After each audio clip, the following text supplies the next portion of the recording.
बहुत सारे सीरियल्स में आपने इन्हें देखा है, छोटी बहू, इस प्यार को क्या नाम दूँ, कबूल है, लेकिन अब ये बन गए हैं फिर से माधव।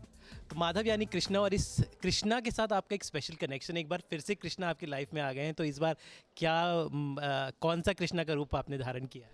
यार इस बार कृष्णा के रूप में मुझे माधव का किरदार निभाने को मिला है, तो ये थोड़ा सा डिफ़िकल्ट भी है, बट काफ़ी कुछ है परफॉर्मेंस वाइज अगर देखा जाए तो। वो सॉफ्ट भी है और थोड़ा सा एंग्री यंग मैन भी है, थोड़ा सा अपनी माँ से जुड़ा हुआ भी है, अपनी एक्स बीवी से प्यार भी करता है, एक बचपन की दोस्त भी है उसकी। तो जो कनेक्शन जो दिखाए हैं माधव के उसके लाइफ में, उसके वजह से ये कैरेक्टर इतना स्ट्रॉन्ग है, मतलब वही वजह है जिसकी वजह से मैंने ये शो लिया है। तो it's very integral part of the show. तो आजकल जो चलन जो टेलीविजन में चल रहा है वो है सुपर नेचुरल शो, कहीं ना कहीं सुपर नेचुरल कुछ चलता रहता है, तो इसमें भी हल्का सा एक सुपर नेचुरल एलिमेंट है, तो क्या है मैं भी अर्धांगिनी में वो सुपर नेचुरल एलिमेंट? हाँ, थोड़ा सा कह सकते हैं कि सुपर नेचुरल एलिमेंट है हमारे शो में, बट जनरली क्या होता है कि अगर भूत हो गया या कुछ हुआ है सुपर नेचुरल होता है तो वो नेगेटिव होता है, मतलब डेविल ही सुपर नेचुरल होता है। यहाँ पे अलग है, यहाँ पे उल्टा जो सुपर नेचुरल पावर है वो डेविल से बचाने के लिए आया है। तो कह सकते हैं कि एक आशीर्वाद के तरीके से, मतलब मेरी वाइफ आती है मुझे बचाने के लिए, कि ताकि उनका पति ज़िंदगी भर सलामत रहे। तो आपने टेलीविजन में पूरे आई थिंक 10 साल पूरे कर लिए हैं जब आप आए थे, या उससे ज़्यादा है, तो कैसा रहा ये पूरा सफ़र? ये हो गए हैं 15 साल हो गए हैं। मैं 14 साल हो गए हैं, 2005 में आया था मैं।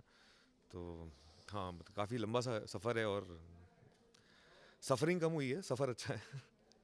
तो कैसा रहा ये सफ़र, कौन कौन से लैंडमार्क शोज़ आपके रहे, थोड़ा अगर हम रिवाइंड मोड पे देखें तो कैसा रहा अविनाश सचदेव का ये सफ़र?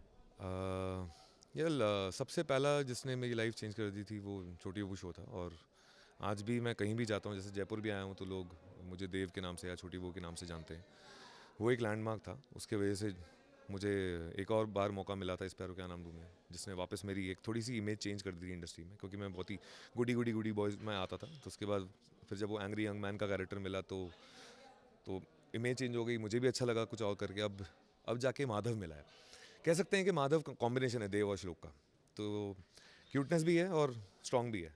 तो अब देखते हैं ये लैंडमार्क कहाँ लेके जाता है।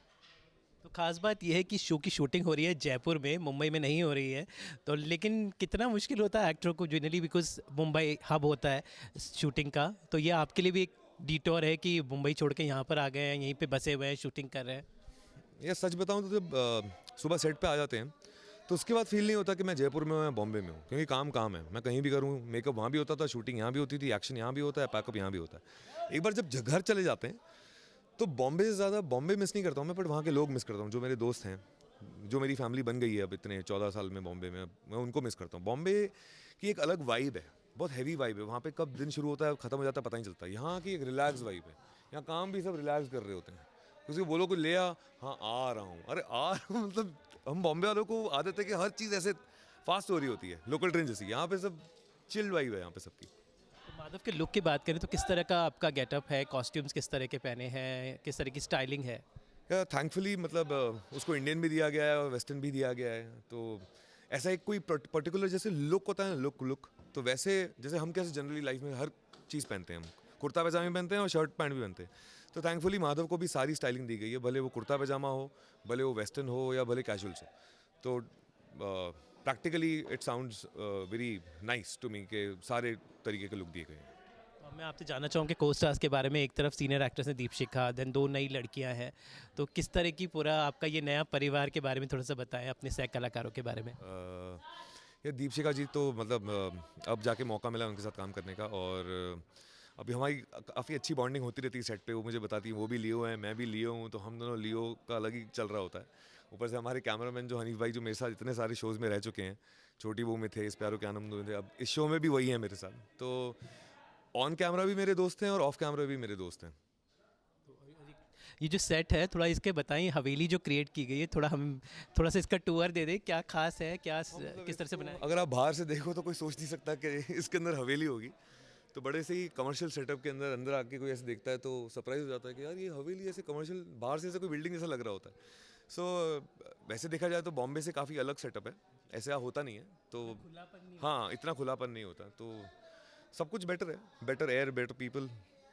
मैं एक और चीज़ जान रहा हूँ, आपके जो टेलीविज़न में ट्रेंड चल पड़ा है, वेब सीरीज़ आ गई है, डिजिटल युग आ गया है, आप चूँकि आप कई सालों से इस इंडस्ट्री में, ये जो नया ज़माना सो कॉल्ड डिजिटल रिवोल्यूशन हो रहा है, उसके बारे में आपको क्या ख्याल है? वेब सीरीज़ क्या सीरियल को मात दे पाएंगे? क्या सीरियल अलग चलेंगे, वेब सीरीज़ टेक ओवर कर लेंगे? What do you think about this मेरे ख्याल टेलीविजन? से वेब का इनसे कंपटीशन ही नहीं है। टीवी इज़ कम्प्लीटली, जो ऑडियंस है हमारी वो कंप्लीट मास ऑडियंस है। वेब का मेरे ख्याल से mass would prefer TV only. Web देखने वाले वो, उनका टारगेट ही ऑडियंस जो क्लास वाले हैं वो हैं। तो मेट्रोज ज़्यादा वेब फॉलो करेंगे, बट जैसे अब हमारे शोज़ हैं जो यूपी, एमपी और राजस्थान, गुजरात, दिल्ली, इन सबसे जो ऑडियंस आती है वो तो वही देखेगी। कोई कंपटीशन नहीं है। आप ग्वालियर के रहने वाले हैं, तो उस शहर की, मैं ग्वालियर का नहीं हूँ, मैं born in Bombay, brought up in Baroda है। तो बड़ौदा शहर जो है वो भी काफ़ी कल्चरल है, तो उस शहर से कितनी यादें जुड़ी हुई हैं? थोड़ा बताएं अपने, जब स्मॉल टाउन से बड़े शहर में आए, तो स्मॉल टाउन बड़े शहर का हमेशा एक बीच में वो रहता है।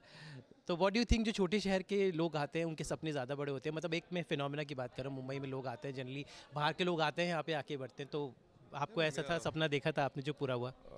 नहीं, मेरा पहला सपना तो एयरफोर्स पायलट बनना था, जो कभी पूरा नहीं हो पाया क्योंकि मुझे चश्मा लग गया। तो उसमें अलाउड नहीं होता, ऐसे कुछ उनके रूल्स होते हैं। बट मेरे को लगता है सपने शहर से डिपेंड नहीं होते हैं। सपने उससे डिपेंड होते हैं कि आपके खुद के ख्वाब क्या हैं और आपकी फैमिली के आपसे क्या ख्वाब हैं। अगर मेरी फैमिली मेरे पे रिस्पॉन्सिबिलिटी डालेगी ही नहीं तो मैं कभी लूँगा ही नहीं। तो थैंकफुली मेरा ब्रॉटअप वैसे रहा कि मैं 16 साल की उम्र से ही टचवुड वैसा सेंसिबल हो गया था कि मुझे कुछ करना है लाइफ में। तो बाकी बड़ौदा तो छोड़े हुए मुझे 14 ईयर्स हो चुके हैं, अब तो मैं जाता भी नहीं हूँ वहाँ, मॉम डैडी आते हैं तो। तो चलिए, जाते जाते फैंस को क्या कहना चाहेंगे, देव और श्लोक के फैंस जो देख रहे हैं, उनको आपका संदेश नए शो के बारे में? यार बहुत ही अलग नहीं बोलूँगा मैं, चस्का है इस कैरेक्टर में, एक अलग ही फ्लेवर है। तो मुझे भी बहुत मज़ा आ रहा है और ऐसा शो मैंने आज तक कभी किया नहीं था जिसमें सुपर नेचुरल वाला एलिमेंट हो। तो मेरे लिए भी एक नया एक्सपीरियंस है। ऑडियंस भी मुझे एक नए अवतार में देखेगी, एक नए चैनल पे देखेगी। फिर से ZTV के साथ जुड़ गया हूँ मैं, अब छोटी बहू के बाद अब जाके जुड़ा हूँ, बीच में कबूले में जुड़ा था। So hoping forward for my audience to get entertained and wish me luck, I will work hard. Thank you so much, और अविनाश को नए शो के लिए बहुत बहुत बधाई, हमसे बात करने का बहुत बहुत शुक्रिया। Thank you so much.